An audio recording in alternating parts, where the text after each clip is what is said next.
Bonjour et bienvenue à notre webinaire Démystifier les impôts au Québec. Donc aujourd'hui, on a le cabinet de Massa Sora avec nous et plus précisément, on a Claire Bousquet et Jean-Philippe Sora qui vont vous expliquer un peu comment ça fonctionne les impôts au Québec. Donc en première partie, ils vont vous présenter quelques concepts de base, quelques principes à savoir et ensuite, on va avoir une bonne période de questions. Donc, ce sera le bon moment pour vous de les poser vos questions. Donc, Claire, je te laisse prendre la parole. Oui, bonjour à tous. Bonjour Sophia, merci beaucoup. Merci au groupe Coptalis de nous permettre de faire cette présentation pour essayer de voir, donc de démystifier cette déclaration de revenus au Québec.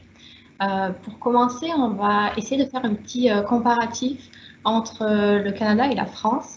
La principale différence entre les deux pays au niveau des niveaux d'imposition. Donc au Canada, on a d'abord le niveau fédéral. Donc on déposera sa déclaration d'impôt à l'ARC, l'Agence du revenu du Canada. Et on déposera également une deuxième déclaration dans la province dans laquelle on habite. Donc nous ici sur cette présentation, on a principalement parlé du Québec. Donc si vous habitez au Québec, vous allez devoir déposer une deuxième déclaration au Québec à Revenu Québec. La deuxième différence avec la France, c'est qu'on ne parle pas ici de foyer fiscal, mais c'est vraiment chaque personne doit déclarer ses revenus sur des déclarations séparées.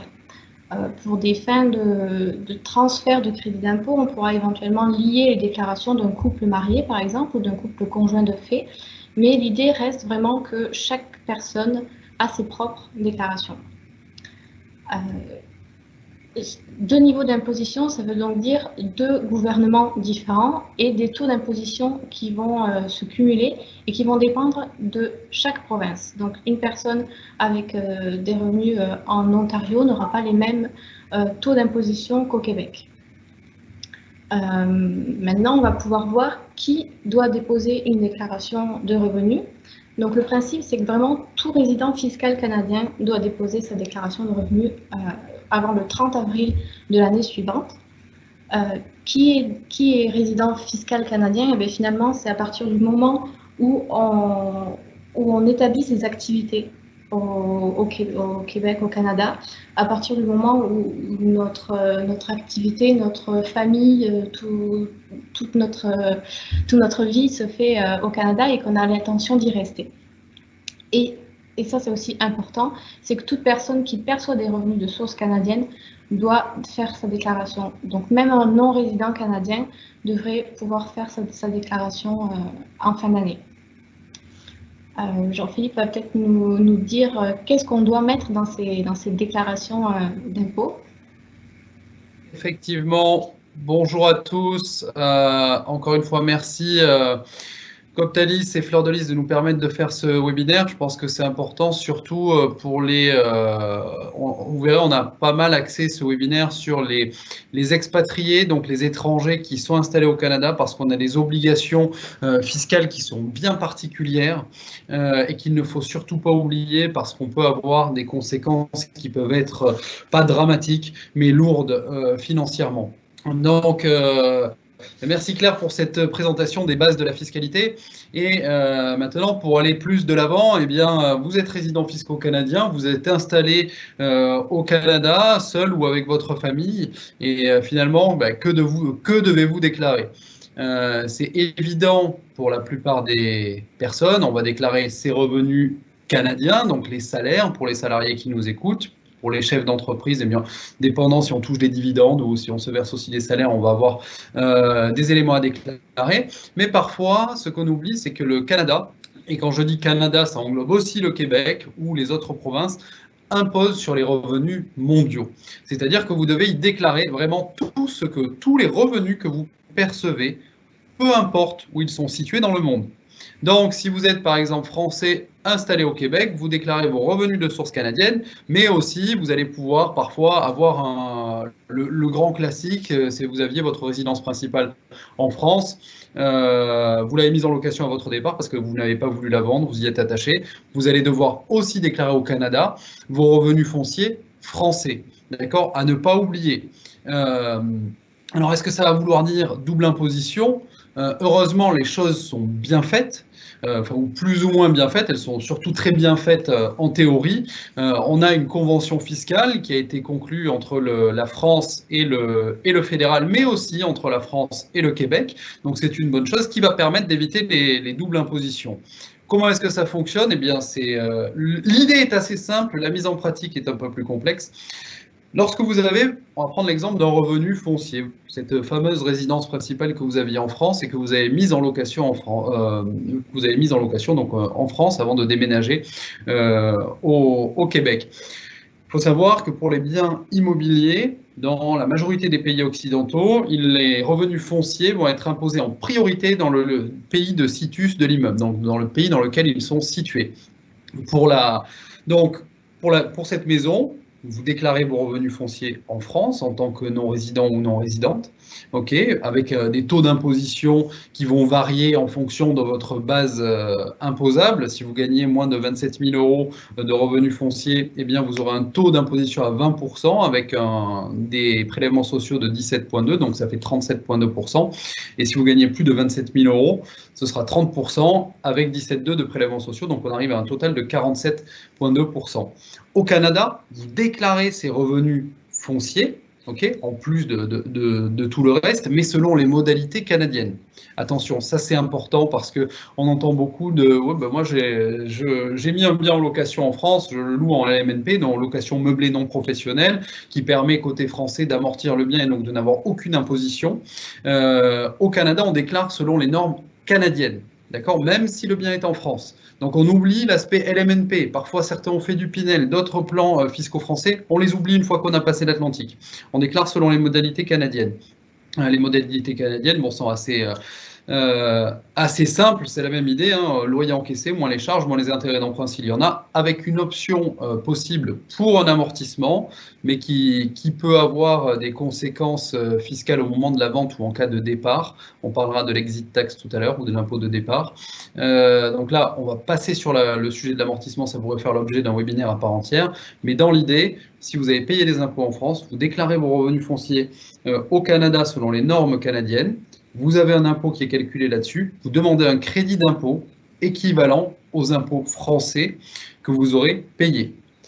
Ça va engendrer, donc dans l'idée, c'est beau, finalement, on ne va pas payer des impôts deux fois, mais ça peut engendrer des frottements fiscaux.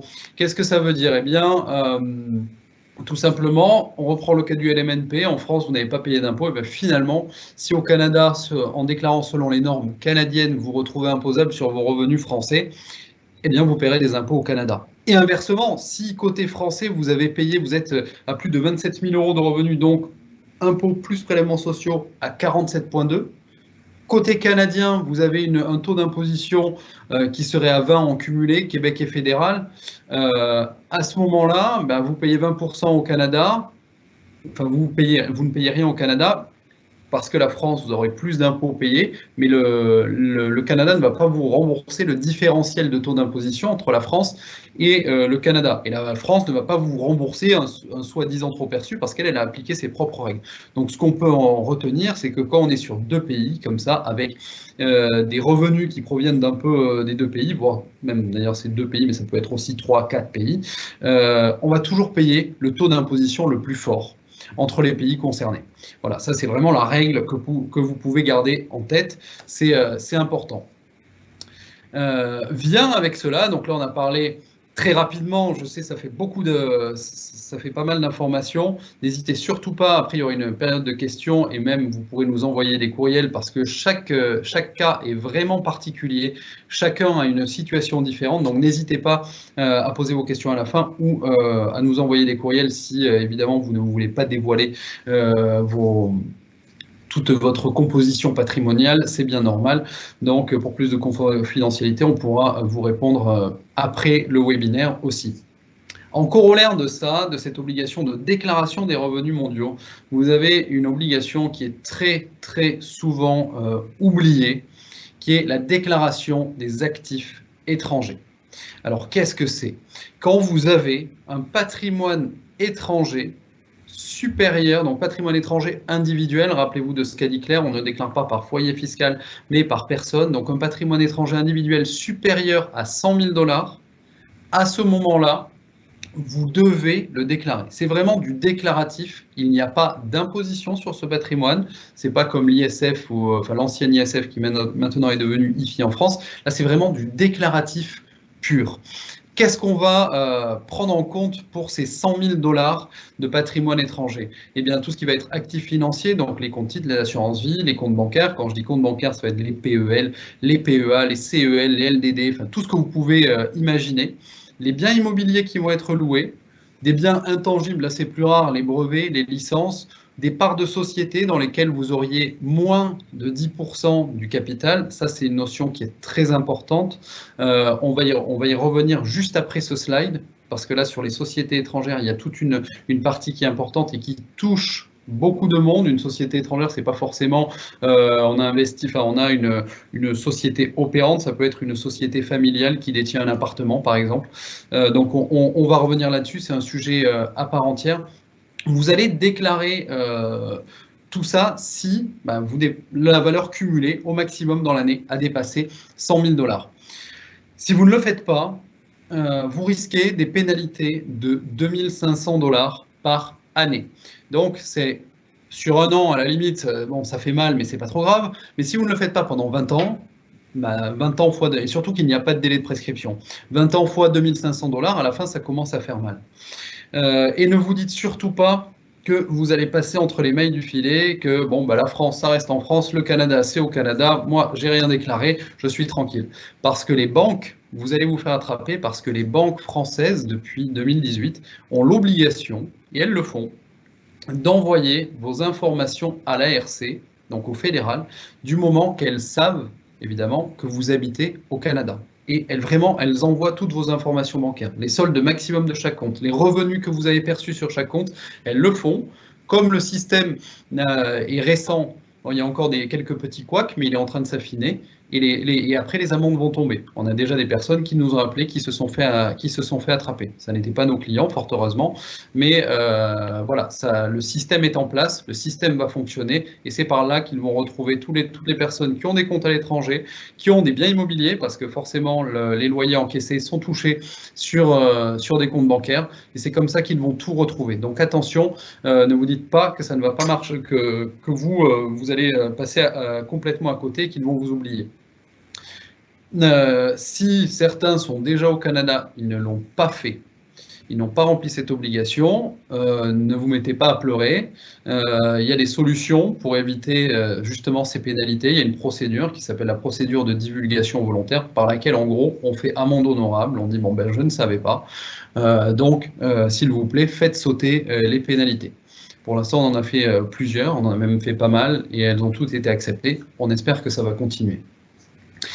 Donc ça, c'est pour la déclaration de patrimoine. Je vous ai dit il y a quelques minutes qu'il y avait d'autres obligations concernant les parts de sociétés étrangères. Alors là, peut-être que, comme je disais, certains se sentent moins concernés, mais faites attention parce qu'en France, souvent, est utilisé pour la transmission de patrimoine. Si vos parents sont en France et veulent vous transmettre leur patrimoine, ils ont bien souvent créé une société immobilière, donc une SCI, de laquelle ils vont avoir donné la nue propriété ou même certaines parts à leurs enfants. Parfois, les enfants ne le savent même pas parce que tout ça a été fait quand ils étaient enfants.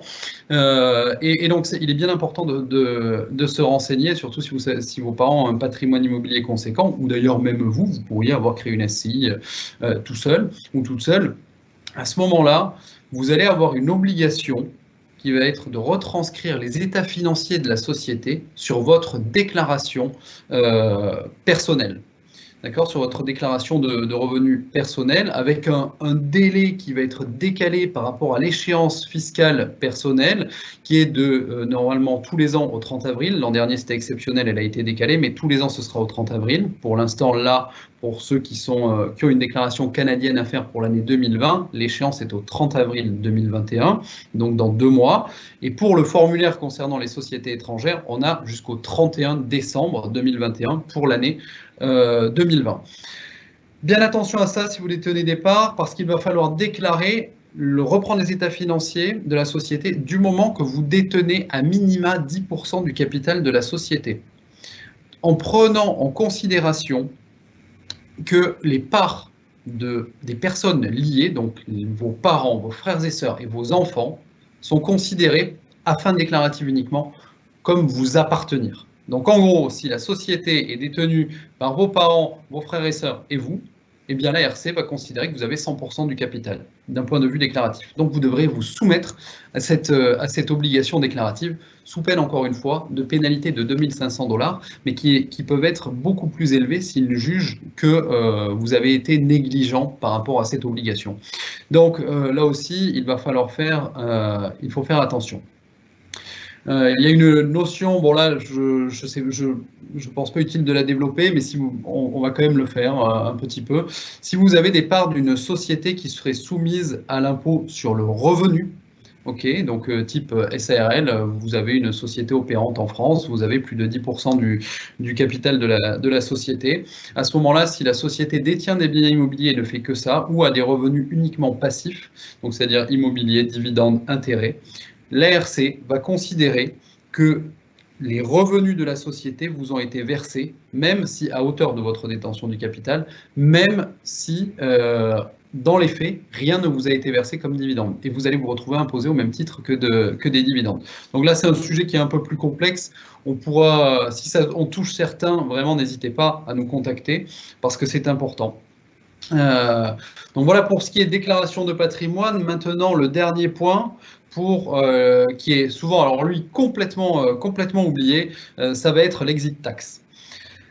Quand vous quittez le Canada après 60 mois de résidence fiscale, donc là on parle bien de résidence fiscale, on ne parle pas de résidence immigration. Vous pouvez être en permis temporaire et pendant 5 ans, et puis après être quand même soumis à exit tax à votre départ.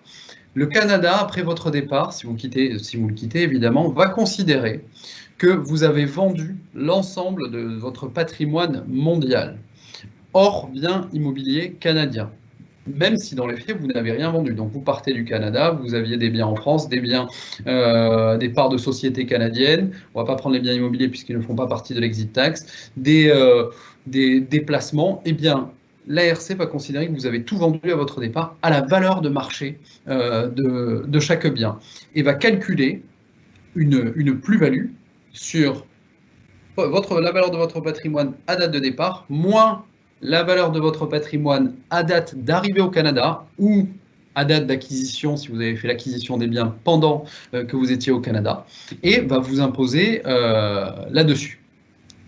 Donc ça, c'est un impôt qui peut être considéré comme confiscatoire. Bon, ben, c'est comme ça, il existe.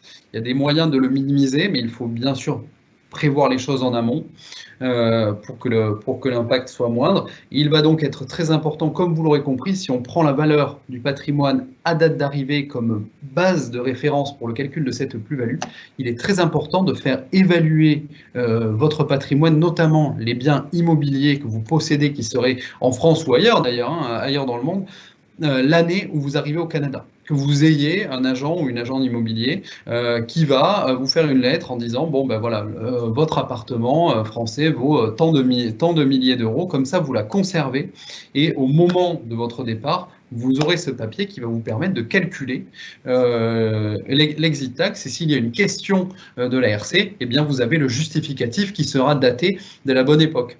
Parce que c'est toujours difficile de revenir, si vous partez au bout de 10 ans du Canada, récupérer la valeur de votre appartement 10 ans auparavant, ça va être très compliqué.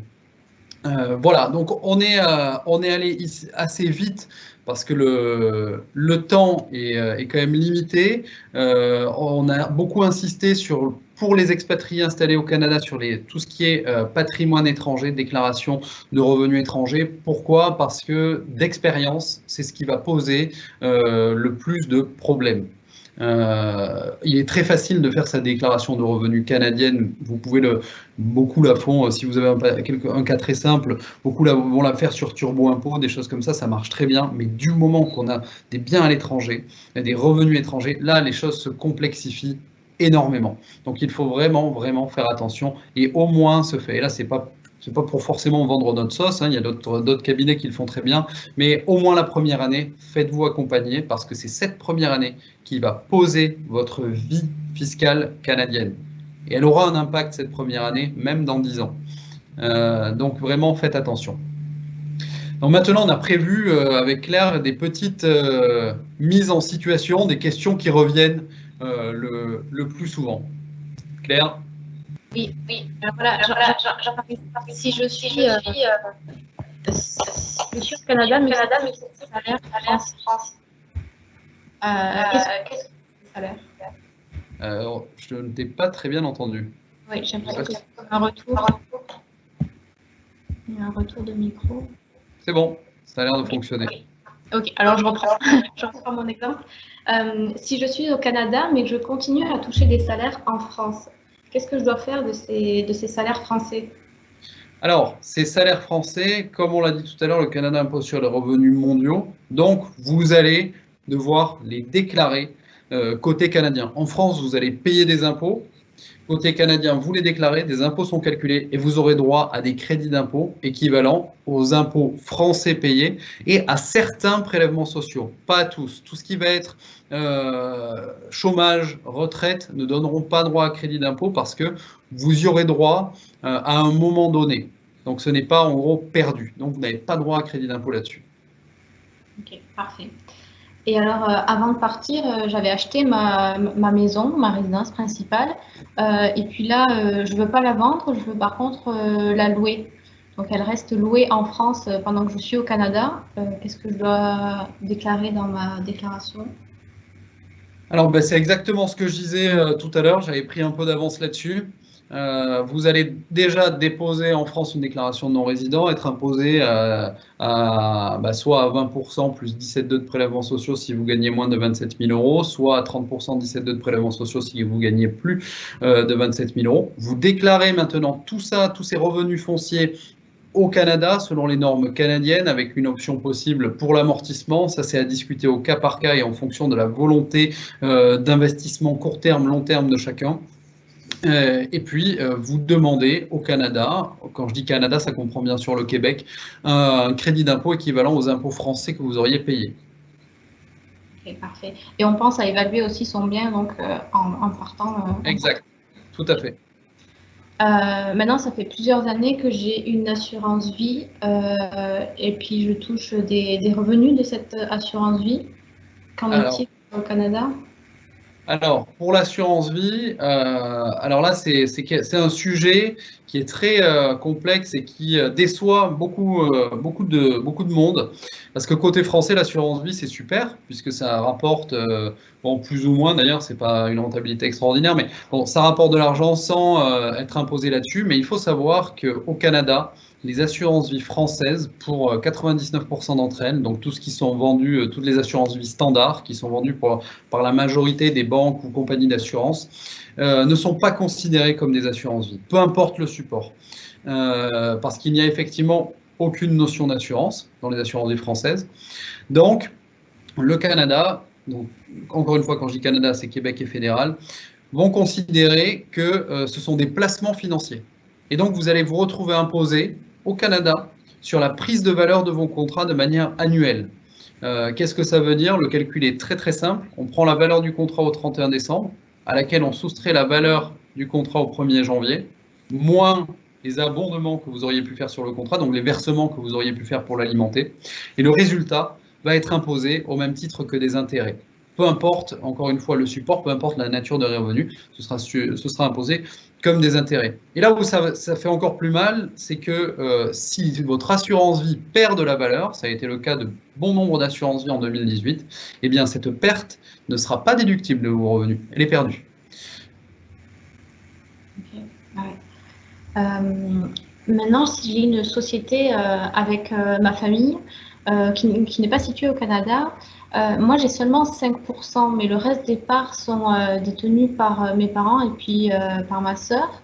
Est-ce que moi sur ma déclaration j'ai quelque chose à faire ou comme 5% d'une société voilà, ouais, non, c'est exactement ce qu'on disait tout à l'heure, ce que je disais tout à l'heure. En fait, effectivement, en propre, en direct, vous avez 5% de la société, mais comme tes parents et tes sœurs vont avoir le reste du capital, donc les 95% restants, l'ARC va considérer que tu es propriétaire à 100% de la société d'un point de vue déclaratif. Donc, il faudra remplir le formulaire T1134 sous peine de pénalité si ça n'est pas fait. Si la société est transparente fiscalement, donc type SCI, et qu'elle génère du revenu, là, il faudra remonter dans ta déclaration de revenus uniquement 5% du résultat de la société. Si la société est soumise à l'impôt sur les sociétés, dépendant si on a du revenu étranger cumulé tiré de biens, on peut potentiellement avoir un impact fiscal personnel sur la déclaration de revenus à proprement parler. Okay, parfait. Puis, dû à la Covid-19, j'ai été en télétravail pendant quasiment toute l'année. Est-ce qu'au niveau de ma déclaration, j'ai quelque chose à faire par rapport à ça? Alors, oui, effectivement, il est possible de demander une réduction de base imposable, tant au Québec qu'au fédéral. On va avoir deux manières. Bon, évidemment, il faut réellement avoir été en télétravail, hein, pas dire profiter de l'avantage alors qu'on était au bureau, parce que c'est très facilement vérifiable. Donc, si vous avez été en télétravail, vous allez avoir deux options. Vous avez l'option hyper facile où vous avez droit à 2 $ de déduction de vos revenus par jour pour chaque niveau, entre Québec et fédéral, jusqu'à concurrence de 400 $. Okay, donc, vous pourrez déduire de vos revenus 400 $ au Québec, 400 $ au fédéral, sans forcément faire quoi que ce soit de plus.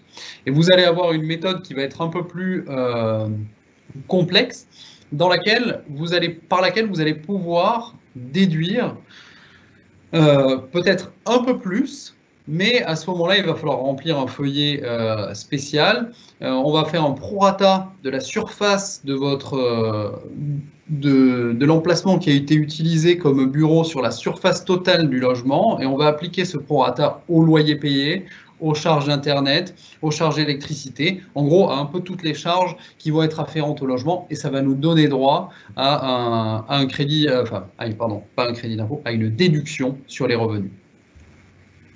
Ok, parfait. Et alors, concernant les frais de garderie de mon enfant qui est quelques heures par semaine, comment est-ce que ça se passe? Alors, ça c'est une bonne question parce qu'il y a il y a certainement pas mal de parents qui nous écoutent. Pour les frais de garde, vous allez pouvoir en déduire une partie de vos revenus. Je ne peux pas vous donner le taux exact parce que bien sûr, ça va dépendre de vos revenus, mais aussi de l'âge de vos enfants. Donc, ce qui se fait, c'est que la garderie, en début d'année suivante, donc par exemple 2020, pour les frais de garde 2020, elles ont envoyé les formulaires, elles avaient jusqu'au 28 février, donc jusqu'à dimanche pour envoyer les formulaires, les relevés de frais de garde que vous conservez, qui après sont intégrés à votre déclaration pour faire les calculs qui vont donner droit à crédit d'impôt et déduction de revenus. Ok, parfait. Voilà, donc là, on a fait un tour très rapide. C'était peut-être dense, voire trop dense pour certains. Mais maintenant, nous laissons la place aux questions. On n'a pas voulu rentrer dans le détail de tout. Parce que sinon, en fait, le webinaire aurait pu durer 2 jours sans s'arrêter. Donc, étant donné que chacun a une situation différente, on estimait que ce n'était pas forcément utile. Donc maintenant, n'hésitez pas. Voilà, si vous avez des questions, Anissa, je ne sais pas s'il y a eu des questions sur le chat. Oui, merci Jean-Philippe, merci Claire. On a une première question. C'est que se passe-t-il pour des investissements dans un CELI ou REER si je quitte le Canada définitivement? Est-il possible d'avoir reçu un T5008 sans relevé 18, idem pour un T5 sans relevé 3? Alors, effectivement, quand on quitte le Canada, ce qu'il va se passer, vous avez si vous avez votre REER, bon, le REER est un placement retraite, comme vous le savez, il faut savoir que selon la convention fiscale, si vous rentrez en France par exemple, mais c'est le cas dans la majorité des pays, la retraite, est toujours imposable dans le pays dans lequel elle provient. Donc, si à la retraite, vous touchez vos versements du REER, vos pensions du REER, et puis vous habitez en France, vous serez imposé sur cette retraite uniquement au Canada. En France, vous devrez la déclarer. Okay, donc, on déclare vraiment ses revenus en retraite, mais on n'est pas imposable. Elle va rentrer dans le calcul de votre taux d'imposition global, mais vous ne paierez pas d'impôt dessus. Voilà. Pour le CELI, ce qui va se passer, alors là, c'est un peu plus complexe, je suis moins sûr. Il faudrait faire peut-être une petite recherche. Si vous quittez le Canada, je crois que vous n'avez plus le droit de cotiser dessus. Sinon, vous allez devoir payer des petites pénalités. Mais honnêtement, il faudrait que je fasse la recherche. Je ne suis pas certain. D'accord, merci. J'ai une autre question. C'est, je pense être en retard pour ma déclaration d'impôt 2019. Vais-je avoir des pénalités? Alors, effectivement, si elle n'a pas été déposée, je vous confirme, vous êtes en retard. Oui, vous allez avoir des pénalités qui vont être calculées sur la base de l'impôt qui était à payer. Ok. Ce qui va donc, si vous n'avez pas d'impôt à payer, il y a une pénalité minimum qui est de quelques centaines de dollars. C'est pas énorme, mais ce qui risque d'être le plus gênant, c'est si vous aviez des formulaires, par exemple T1135 ou T1134 à remplir. Là, la pénalité sera de 2500 dollars par formulaire. Donc, à ce moment-là, il vaut mieux faire ce qu'on appelle la procédure de divulgation volontaire dont on parlait tout à l'heure. Si jamais vous n'êtes pas touché par ces T1134 et T1135, à ce moment-là, il suffit de déclarer maintenant et à ce moment-là, oui, vous allez recevoir des pénalités. Merci. On a aussi, merci, c'est très technique, mais vous n'avez pas parlé de la simple déclaration d'impôt. Comment et où la faire? Alors, c'est très simple. Comment la faire? Il y a plusieurs façons. Idéalement, ne remplissez pas une déclaration papier en allant télécharger les documents sur l'ARC et sur Revenu Québec, parce que vous ne vous en sortirez pas et surtout, vous allez faire beaucoup d'erreurs. Il y a deux options. Soit vous passez par des professionnels comme nous, soit si la situation est très simple, vous avez un T4 et un relevé 1, vous pouvez le faire directement en ligne sur des sites comme Turbo Impôt, que je citais tout à l'heure, qui sont extrêmement bien faits. Je n'ai pas les tarifs en tête, mais c'est vraiment pas grand-chose. Et vous serez guidé vraiment pas à pas dans la déclaration. Donc vous remplissez les formulaires, vous répondez aux questions, ils établissent votre déclaration et vous pouvez automatiquement la télédéclarer. Sauf si c'est votre première année de déclaration.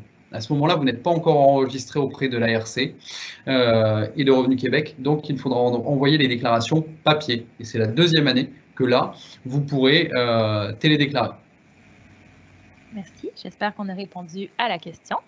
J'ai une suivante. C'est « Bonjour, je suis nouvelle arrivante au Québec. J'ai essayé de m'inscrire à l'ARC, mais il y a un message d'erreur. Comment faire? » J'ai l'impression qu'on vient de répondre. Oui, c'est exactement ça. Bien, c'est bon réflexe que de vouloir s'inscrire à l'ARC dès votre arrivée, c'est très bien. Mais c'est exactement ça. Tant que vous n'avez pas déposé de déclaration, eh bien, en fait, vous n'existez pas pour eux. Alors, c'est un peu, c'est le temps que tous les départements du gouvernement se lient entre eux, puisque vous avez déjà un NAS, vous avez déjà une paye, des retenues à la source qui sont faites sur votre paye si vous êtes salarié.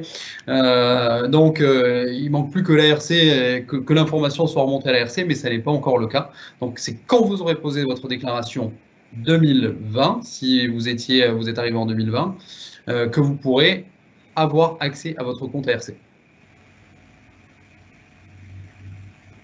Parfait, merci. On a aussi une question qui demande si on décide de vendre notre maison qui est en France après un an de résidence fiscale canadienne. Est-on imposé également ici? Exact, exact. Alors, ce qui va se passer, on repart sur la même idée que les loyers. Vous allez déclarer la vente en France, dépendant des modalités de détention de la maison, dépendant si c'était votre résidence principale, dépendant de pas mal de paramètres, vous paierez des impôts ou non en France sur la plus-value réalisée. Côté canadien, vous déclarez effectivement la vente, mais le calcul de la plus-value ne va pas se faire comme en France, puisqu'en France, on va avoir prix de vente moins coût de vente, moins prix d'achat, moins les frais d'achat. Côté canadien, on va avoir prix de vente converti au taux du jour de la date de la vente, moins tous les frais qui ont été générés pour la vente, moins la valeur de la maison à votre date d'arrivée au Canada. Okay, pas la valeur de la maison à votre date d'achat. Et cette valeur de la maison à votre date d'arrivée au Canada sera convertie au taux du jour de votre arrivée.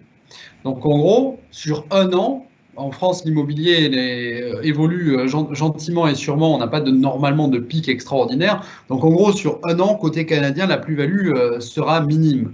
Si jamais on a une plus-value, vous aurez droit à un crédit d'impôt équivalent aux impôts français que vous aurez payé sur cette plus-value. Il se peut que si vous comparez à euro, vous n'ayez strictement aucune plus-value, mais il va falloir prendre en compte les différentiels de taux de change. Parce qu'on a, comme je disais tout à l'heure, le prix de vente converti au taux du jour de vente et la valeur du bien converti au taux de votre arrivée au Canada. Donc à des taux différents. Et ces taux-là, ces différences de taux peuvent jouer à votre avantage comme à votre désavantage. Mais quoi qu'il en soit, si vous payez des impôts en France sur cette plus-value, vous aurez droit à un crédit d'impôt côté canadien. Parfait, merci. La suivante. Nous sommes arrivés en novembre au Canada. J'ai travaillé tout de suite. Je dois donc déclarer mes salaires de France et du Québec des deux côtés. Donc ça, c'est la première question. Et la deuxième question, c'est « Mon mari n'a pas travaillé au Québec en 2020. Doit-il faire une déclaration au Québec de ses salaires français? » Alors, ce qu'il se passe, c'est vrai que la notion de résidence n'est pas forcément évidente. On a tous en tête, parce que je pense que c'est vraiment le premier point avant de pouvoir expliquer, de répondre aux deux questions. On a tous en tête l'histoire des 183 jours. Si je passe 183 jours dans un pays, j'en suis résident fiscal, effectivement, mais il n'y a pas que ça. Il y a le centre des intérêts économiques et le centre des intérêts familiaux qui rentrent en compte. Et au Canada, on a un autre paramètre qui est votre volonté. En gros, vous devenez résident fiscal canadien à partir du jour où vous sortez de l'avion dans le but de vous installer au Canada. Donc pour vous, madame, ce qu'il se passe, vous êtes arrivé en novembre, vous avez perçu des salaires canadiens, donc de novembre à décembre. Effectivement, ces salaires-là sont à déclarer. Au Canada, si pendant la même période, vous avez aussi perçu des salaires français, ils seront aussi à déclarer au Canada. Pour la période qui va de janvier à votre arrivée en novembre. Là, évidemment, vous n'êtes pas du tout imposé au Canada là-dessus, parce que le Canada n'a rien à y voir, vous n'y habitiez pas. Cependant, il faudra quand même déclarer le montant total des salaires perçus. On ne calcule pas d'impôt là-dessus, mais ça va permettre au Canada et au Québec de déterminer votre taux d'imposition sur la partie novembre, fin décembre. D'accord? Et donc sur l'imposition de vos revenus mondiaux. Pour monsieur, pour les salaires qu'il a perçus, ça dépend où était monsieur. Est-ce qu'il est venu au Canada ou pas? Bon, s'il n'est pas venu au Canada, s'il est resté en France de novembre à fin décembre, lui, il n'a rien à faire. Si maintenant il était au Canada, eh bien il va déclarer au Canada les salaires français qu'il a perçus de novembre à décembre. Voilà. Merci, c'est très clair. On a une question qui demande « Que se passe-t-il en cas d'erreur non volontaire sur une déclaration? » Alors, en cas d'erreur non volontaire, donc j'imagine que vous êtes peut-être trompé. Il y a plusieurs types d'erreurs. Si vous êtes trompé dans des chiffres, vous avez inversé deux chiffres, l'ARC va corriger s'ils ont les moyens de le faire, de connaître le chiffre réel, et puis va vous redresser. C'est-à-dire que vous allez payer de l'impôt en plus avec des intérêts de retard. Si maintenant vous avez oublié, par exemple, des revenus fonciers, s'ils sont au Canada, c'est assez simple, il va falloir faire un amendé, vous allez vous retrouver si vous aviez un revenu imposable, vous allez vous retrouver à payer les impôts et puis des intérêts de retard puisque vous en êtes rendu compte après coup, après la date d'échéance de la déclaration. Si maintenant on part sur des revenus fonciers français, ce qui est souvent le cas, vous déclarez vos revenus au Canada, il faut faire un amendé de la déclaration, on déclare les revenus au Canada, on fait jouer les crédits d'impôt, si on a un résultat imposable et s'il reste quand même de l'impôt à payer au Canada, quand je dis Canada encore une fois, c'est Canada et Québec, s'il reste quand même de l'impôt à payer, on va se retrouver avec l'impôt à payer et des intérêts de retard, mais là où ça va être plus difficile, c'est que si vous avez oublié les revenus fonciers, vous avez peut-être oublié aussi le formulaire T1135. Et là, il vaut mieux à ce moment-là faire une divulgation volontaire pour ne pas vous prendre les pénalités de 2 500 $ sur le T1135. Parfait, merci. Prochaine question. Si j'ai un condo au Québec et que je quitte le Canada, est-il possible de le garder et le mettre en location? Comment serais-je imposé sur ces revenus locatifs? Excellente question. Excellente question parce que il faut y penser quand on est expatrié. Oui, vous pourrez effectivement mettre en location, vous achetez votre condo, vous le quittez, vous le mettez en location. Il n'y a aucun problème en tant que non-résident. Vous retournez en France ou ailleurs d'ailleurs, vous devenez non-résident canadien. Par contre, ce qu'il va absolument falloir faire pour éviter des pénalités, c'est que tous les mois, quand vous allez percevoir vos loyers, vous allez devoir, le 15 du mois qui suit la perception des loyers, reverser 25% du loyer brut encaissé à l'ARC. Qu'est-ce que ça veut dire? C'est que, mettons, vous avez un loyer de 1000 $, tous les 15 du mois suivant, vous reversez 250 $ à l'ARC. Okay? En fin d'année, vous déposez une déclaration de non-résident. Évidemment, l'ARC aura perçu beaucoup trop. Là, sur votre déclaration, par rapport à ce que vous avez touché en net imposable, donc ils vont vous rendre le différentiel entre ce qu'ils ont perçu et les impôts que vous auriez réellement dû payer. Donc il s'agit uniquement d'un décalage de trésorerie, mais il faut le prendre en compte, par exemple, si on veut rembourser un prix hypothécaire par les loyers, parce qu'on aura un trou de 25%. Ça, c'est l'option standard. Il y a une autre option qui va permettre, si on est à même, de déterminer le montant des loyers encaissés et le montant des charges annuelles, de le déterminer approximativement. On envoie un formulaire à l'ARC en leur disant, ben voilà, sur l'année, normalement, je vais devoir toucher ça et payer tel montant d'impôt en fin d'année. À ce moment-là, l'ARC dit, OK, donc vous versez les 25% sur le net, d'accord, perçu, d'accord, sur le net imposable et non sur le brut. Donc ça fait une énorme différence. Et pour ça, pour que ça fonctionne, il faut avoir un représentant au Canada. Donc c'est une personne qui va accepter de prendre le risque pour vous en cas de non-paiement de ces 25% du net au 15 du mois suivant. Cette personne va prendre le risque de se voir imposer les pénalités et d'être poursuivie à votre place. Donc là, c'est un peu plus compliqué à trouver, mais c'est une option qui existe. Donc ça, c'est pendant le courant de la location. Et le jour où vous allez vendre le condo, eh bien, on reste sur la logique des 25%. Le notaire, comme vous êtes non-résident, le notaire ou la notaire, à la vente, va retenir 25% du prix de vente brut du condo. C'est-à-dire, vous vendez votre condo 400 000 $, mais le notaire va retenir 100 000 pour les donner à l'ARC. Il va les maintenir sur un compte séquestre parce que vous, en parallèle, vous allez faire une demande de ce qui s'appelle un certificat de conformité en demandant à l'ARC, en lui disant, moi, l'impôt sur la plus-value ne serait pas de 100 000 $, mais mettons en réalité de 20 000 parce que ce condo, forcément, vous avez payé un prix pour l'acheter. À ce moment-là, l'ARC dit « Ok, on est d'accord avec votre calcul de l'impôt à payer ». Le notaire va verser le montant réel de l'impôt à payer à l'ARC et va vous rendre le trop retenu. Il y a des délais pour avoir ce certificat de conformité qui peuvent être assez longs. L'an dernier, on était sur 8 mois. Là, on en a eu, on en a fait quelques-uns là en fin d'année 2020 parce qu'il y a eu pas mal de ventes et on a eu la réponse très rapidement en moins d'un mois. Donc, ça dépend vraiment de la charge de travail de l'ARC pour avoir ce certificat de conformité. Donc, encore une fois, on va avoir un petit décalage de trésorerie. D'accord, merci. On a un retour aussi. Oh, pardon, il y avait un décalage de micro. Donc, on a un retour de la dame qui pensait être en retard pour ses impôts 2019. Elle demande où doit faire précisément sa déclaration d'impôt, sur l'ARC ou le Revenu Québec. Puis, elle ne sait pas à quoi correspondent les formulaires que vous lui aviez mentionnés plus tôt. Alors, en fait, excusez-moi, j'ai du mal à comprendre la question. Enfin, oui, on envoie les déclarations fédérales, on l'envoie à l'ARC. Le Québec, on l'envoie au Québec.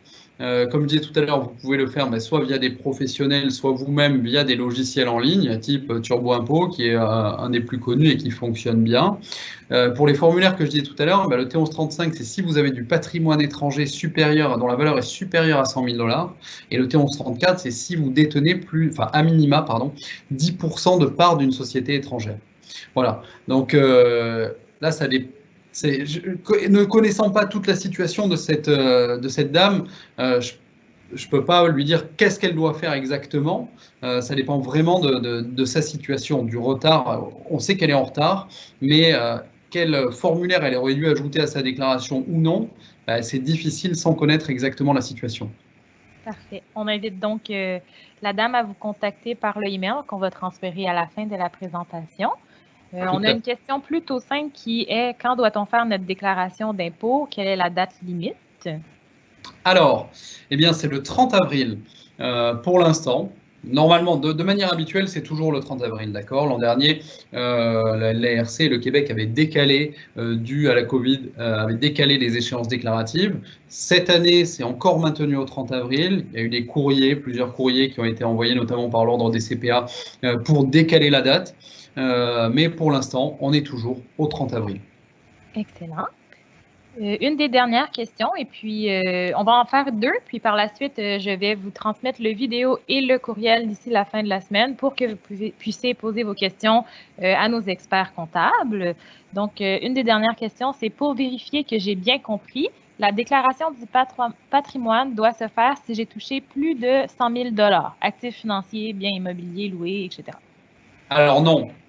Non, justement, c'est là qu'est la confusion. Souvent, c'est vraiment une déclaration de patrimoine. Donc, peu importe vos revenus. La dame ou le monsieur, d'ailleurs, la personne demande si j'ai touché plus de 100 000 $. Non, c'est faux. Vous pouviez avoir touché 10 000 $ de revenus. Donc, si vous rendrez d'ailleurs non imposable. Mais si votre patrimoine, c'est la valeur du patrimoine, réellement la valeur de ce que vous avez à l'étranger, si cette valeur-là dépasse 100 000 $, alors vous devez souscrire au formulaire T1135. D'accord? C'est vraiment, ce n'est pas ce que vous gagnez, c'est vraiment la valeur du patrimoine étranger, donc patrimoine hors Canada. Merci. Puis, la dernière question que nous allons poser, c'est: bonjour, je suis un nouveau arrivant et c'est ma première déclaration. Est-ce que je dois déclarer un bien immobilier à l'étranger et qui dépasse 100 000 $ et qui est toujours sous crédit bancaire?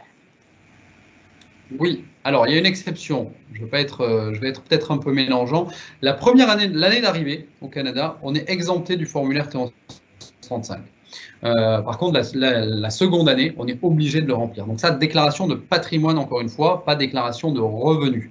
Au niveau de vos revenus, donc le T1135, la première année, on peut en être exempté. Moi, je conseille de le faire toujours dès le début, comme ça au moins on est tranquille et on n'oublie pas de le faire les années suivantes.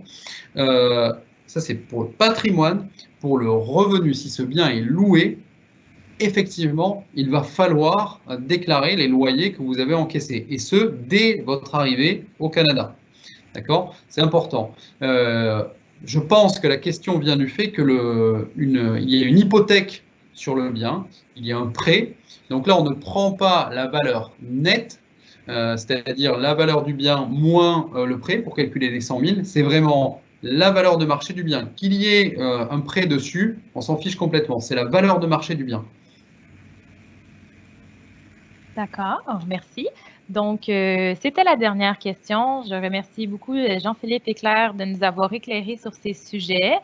Puis, je vous invite à tous les participants de contacter le cabinet Massa & Sora, qui sont nos experts, et qu'on partage la bonne expérience avec vous. Je vais partager le vidéo et le courriel pour les questions d'ici la fin de la semaine, et je laisse le mot de la fin à nos experts. Merci à tous. Merci Cooptalis et Fleur de Lys. N'hésitez pas si vous avez des questions. Je sais que c'était dense, on est sur des problématiques qui ne sont pas évidentes. Donc, vraiment, n'hésitez pas à nous envoyer des courriels qui vous seront partagés, enfin, nos adresses vous seront partagées un peu plus tard.